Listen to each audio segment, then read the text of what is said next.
Untuk memperingkas acara ini, kita persilakan Pak Husein dulu menjelaskan bagaimana dan apa saja persiapan dari teman-teman event untuk melaksanakan kegiatan-kegiatan di selama pandemi nanti. Silakan Pak Husein. Oke. Bismillahirrahmanirrahim. Assalamualaikum warahmatullahi wabarakatuh. Waalaikumsalam warahmatullahi wabarakatuh. Terima kasih dari pihak teman-teman Tribun Timur yang memberi kesempatan hari ini ya. Yang terhormat Ibu yang kami selalu cintai dan banggakan, Bu Maya. Assalamualaikum Bu Maya. Waalaikumsalam. Ya, kemudian ada Mbak Putri ya. Bu Ari. Bu Ari, sorry. Ya, Bu Ari dari hotel.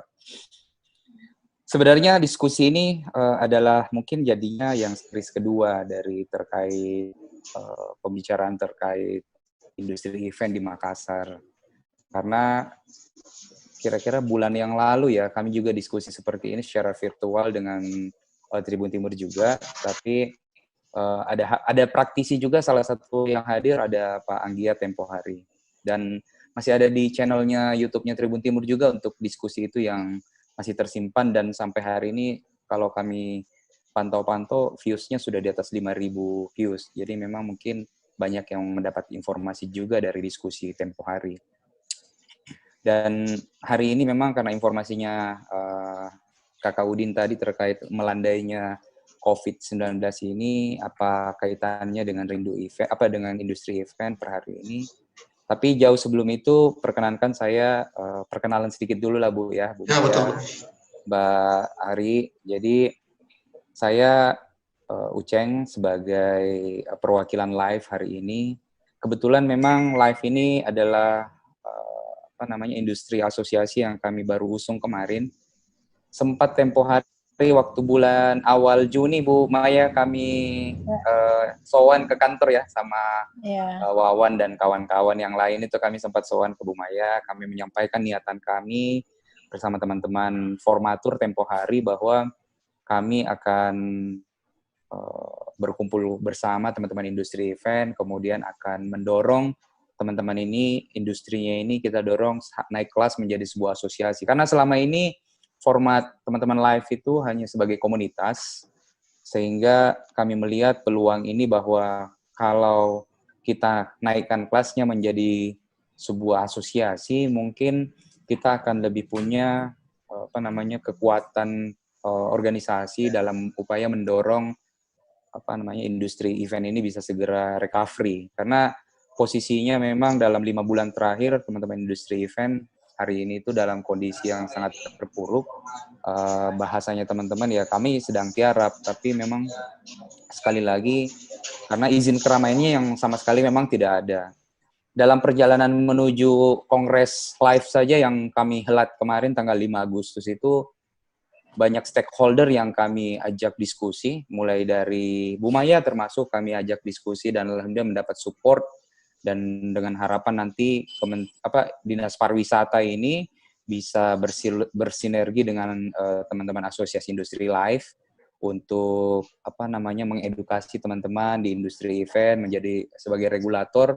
Nanti Dinas Pariwisata ini juga menjadi induk kami di dalamnya, sehingga teman-teman industri event ini bisa terpantau dan termonitor baik secara data. Karena mungkin Bu Maya masih ingat bahwa ternyata kami punya data yang cukup valid, Bu. Ada industri event ini perputaran duitnya cukup besar. Dan ini selama ini tidak terklaim dengan baik sebagai sebuah anak turunan dari industri pariwisata.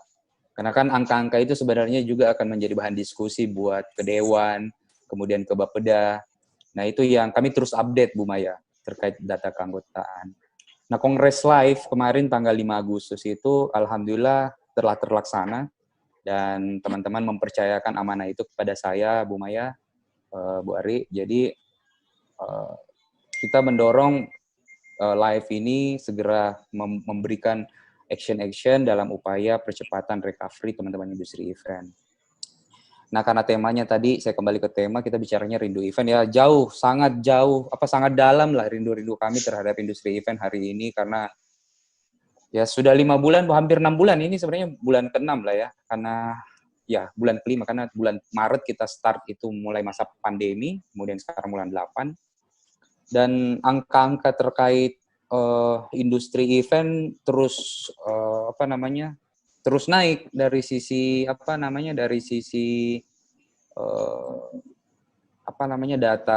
data impact, Bu ya. Saya laporkan saja sedikit. Jadi kondisi teman-teman live hari ini itu kan kita ada sampai keanggotaan itu ada 98, Bu Maya. Kemarin yang ikut kongres itu ada 95, ada beberapa juga yang sifatnya online, hampir 100 perusahaan lah.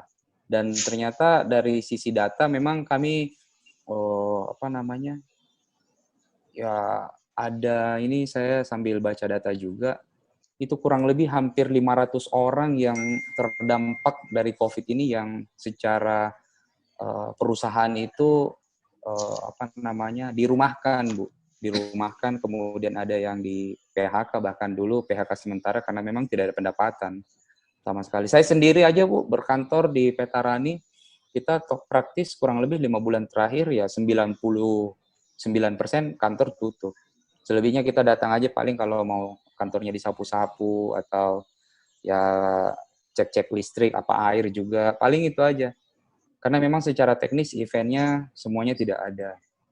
Dan kalau bicara temanya rindu hari ini ya, kami selaku asosiasi penggerak kita berharap pemerintah dengan adanya kebijakan penurunan kelandaian dampak COVID ini juga ya segera membuka keran-keran ini, karena sekali lagi kalau ini tidak dibuka segera ya sistemiknya ini lebih dalam, Bu. Lebih dalam. Pemerintah kota, pemerintah provinsi, dan termasuk kementerian yang terkait, ya kami harus segera diberi alternatif solusi dalam bentuk apapun, karena ya tidak ada sama sekali yang bisa kita garap. Karena kemarin ada diskusi bagaimana kita mencoba diversifikasi usaha, tapi diversifikasi ini kita juga mau sampai mana, Bu? Karena kan di beberapa sektor yang lain juga dampak ini terasa. Apa semua mesti teman-teman kita juga harus jadi penjual makanan atau apa, itu ya sulit juga. Karena kan spesialis kami memang di industri event ini kan memang industri kreatif. Kalau ada bahasa diskusi yang kemarin teman-teman adalah, kami ini adalah industri yang terdampak pertama pada saat COVID, karena memang industrinya industri hiburan ya, pariwisata, pameran, itu yang mendatangkan keramaian. Tetapi pada saat recovery, kami kemungkinan yang akan terakhir. Karena buktinya terakhir, karena semua tempat-tempat yang ramai juga kan hari ini sudah open, Bu. Mall sudah buka, pasar-pasar sudah buka, kemudian ya beberapa lah titik-titik keramaian juga sudah dibuka, tetapi justru industri event ya banyak yang belum. Walaupun memang Agustus ini kami akui sudah ada beberapa program wedding ya. Kalau kita bicara wedding lebih dalam, nanti Bu Ari mungkin juga punya data yang lebih valid terkait wedding. Tetapi berdasarkan informasi dari teman-teman, kami sempat membuat sebuah kuesioner singkat juga terkait industri wedding. Itu saja event yang dibatalkan untuk selama masa April sampai ini baru dari 5 anggota, Bu ya, 5 anggota live yang memang spesifik untuk wedding, itu 42 project, Bu. 42 project yang yang sudah batal periode Maret sampai Juli, itu batal gara-gara memang corona ini. Tapi ke depan yang kita akan berjalan di 2020 ini dari Agustus ke Desember itu ada sekitar 79 event, Bu. Nah, kita berharap kalau 79 event ini yang dari teman-teman ini dari 5 anggota live, Bu ya. Kita tidak merangkum. Kalau pemain WO di Makassar mungkin ada sekitar 10 sampai 20 perusahaan lah yang pemain WO. Tetapi yang kami data itu member kami sendiri itu ada sekitar 5, itu 79 project itu batal. 79 project itu akan bergerak di periode Agustus ini sampai Desember. Nah, kalau kemudian tiba-tiba pemerintah tidak memberikan ruang yang, karena sekarang to the point, Bu, Bapak Ibu sekalian, Om Udin, sekarang kondisinya kondisinya itu pemain wedding ini teman-teman kita juga masih sedikit main kucing-kucingan loh. Nanti Mbak Ari bakal cerita lah bagaimana ya ada triki-triki juga Ya, yang akhirnya betul. kita lakukan. Ya itu langsung komen dia. Ada triki-triki juga yang akhirnya kami lakukan dalam upaya memberi ruang ini. Kan sistemik ini luar biasa. Teman-teman industri hotel juga dengan karyawan dan seterusnya, penyedia jasa yang bermitra dengan hotel ini sistemik semua, Om Udin. Jadi memang sekali lagi itu 70 event, 79 event tadi, kalau tidak diberi ruang yang kepastian oleh pemerintah, ya sudah, maka kurang lebih ada 120 proyek yang kira-kira totally akan hilang. Dan itu potensinya kalau kita berkali simple saja, 100 juta saja per wedding ini ya, tapi kan itu angka minimal sih sebenarnya 100 juta, minimal banget. Kalau teman-teman WO kan rata-rata 100 sampai 300 juta itu average-nya. Kalau yang wedding premium itu bisa sampai miliaran billing omset WO-nya. Tapi kalau kita ambil average-nya 100 sampai 300 juta dengan angka 120 event ini aja yang tidak akan diakomodir oleh pemerintah. Ini kita bicara wedding ya. Belum bicara pameran, belum bicara konser, belum bicara meeting, seminar, launching, gathering, dan seterusnya. Itu kurang lebih ada 3 miliar. 3 miliar yang, 100 project kali 300 juta ya, sekitar itu ya.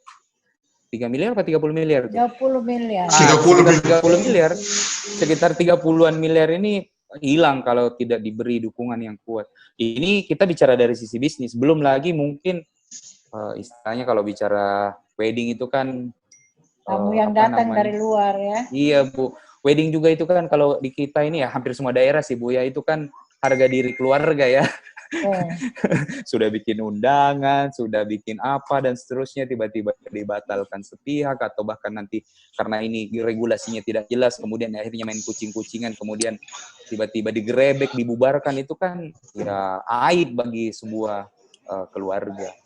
Itu dari sisi sosialnya, tapi dari sisi bisnis memang kita akan sangat jatuh lebih terpuruk lagi kalau sekali lagi pemerintah tidak tegas memberikan regulasi untuk teman-teman industri event. Kira-kira seperti itu Om Udin sebagai pembuka lah ya. Sebentar ada beberapa juga yang saya akan sharing lagi nanti dari Bu Maya, Mbak Ari kasih masukan juga. Terima kasih. Iya, terima kasih Pak Kak Uceng.